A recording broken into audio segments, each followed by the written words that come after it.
on my honeymoon, my husband and I, we were driving from Utah to Idaho and through Washington and Oregon.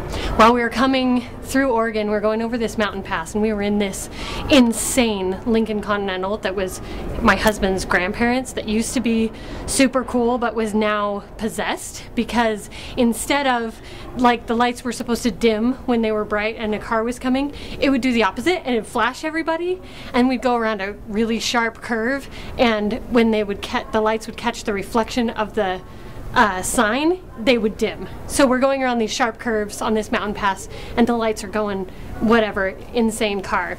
And then we're in this blizzard. We're driving over this mountain pass in this blizzard, and we're like, we're gonna just die up here because our car is sliding all over the place. We can't see anything because our crazy lights. And then we're like, no, maybe we need to pull over and just wait for the storm to pass, and pull over. In 10 minutes, there was an inch of snow on our car. We're like, okay, we'll get buried alive here. So we just gotta keep going.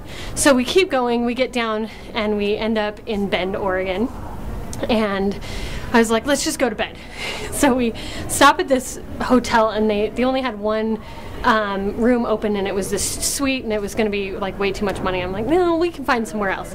But while they were in there, my husband met a guy who was from the Czech Republic, and he was just bumming around the States. And my husband was like, oh, we can give you a ride to the hostel, because that's what the guy was looking for. So this guy gets in the back of our car with his little, like, golf cart caddy thing with all of his stuff strapped on his back. It's in the side, like in the back seat of the car. He's wedged up against the window, like just stuck in the back seat of the car.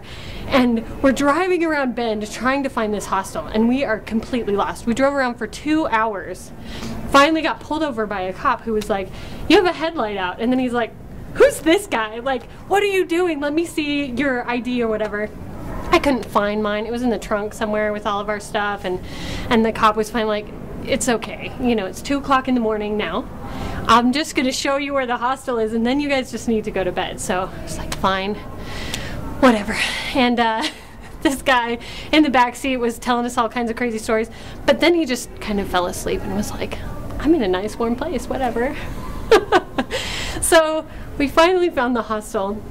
And then we were like, let's just go to the first, like, motel that we find that's open and go to bed.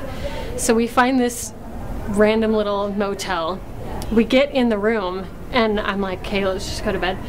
And then all of a sudden I look up, and there's this gigantic painting of a clown that was like brown and yellow, and all the paint was peeling off and everything. And I'm like, that's so creepy. Oh, this is the worst honeymoon ever, because we've been driving around with a bomb in our back seat. We had a headlight out while we were in that storm driving over the mountain pass, and I just thought, okay, this is a good sign for things to come. And that was our honeymoon.